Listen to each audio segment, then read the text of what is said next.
Throughout Canada, there are a multitude of ecosystems that interact and allow our landscapes and oceans to thrive. From lakes and oceans to forest and tundra, each ecosystem contains a vast number of communities filled with interacting biotic and abiotic factors. Today, we will be focusing on the beautiful coasts of Newfoundland, Canada.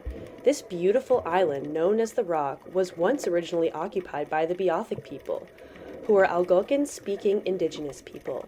Their people went extinct as a result of a mix of factors, with their last of their people, Shawnee-Diniwit, passing away in 1829.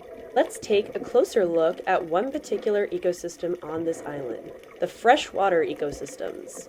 Freshwater ecosystems, specifically lakes and ponds, are basins in our landscape that collect water. The littoral zone is the shallowest waters closest to the lake shore where many rooted aquatic plants grow. The open lake is known as the linetic zone. The highest area is known as a eplenon. Sunlight penetrates here and warms the water. The next layer is called the metalinemon, known as the thermocline.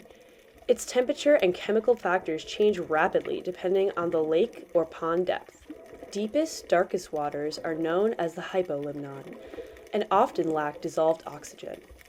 Surrounding landscapes influence the penetration of light into these layers through river water, groundwater influx, runoff, or deposition, often containing high levels of nutrients. This results in eutrophic lakes, filled with algae who absorb the light in the limnetic zone and limit its penetration to lower levels. These lakes are typically green in color.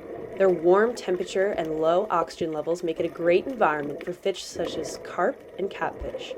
Midge larvae and tufficid worms are also present and have hemoglobin that allows them to extract oxygen from low oxygen waters. Dissolved organic compound runoff can result in dystrophic lakes, which have decreased photosynthesis due to increased blue light absorption in the water.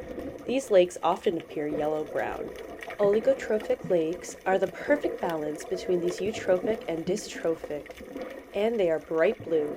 These lakes typically support a high diversity of phytoplankton and are inhabited by fish who can tolerate high oxygen concentrations and low temperatures, such as trout and whitefish.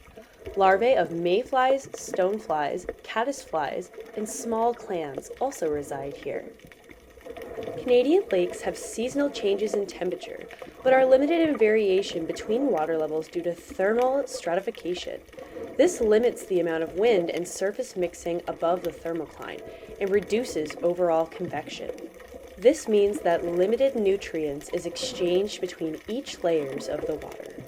This combination of light and other abiotic factors such as pH, salinity, and agriculture, as well as the species present, make for varying biological interactions within lakes and ponds. Overall, they have moderate productivity and a high diversity amongst their communities.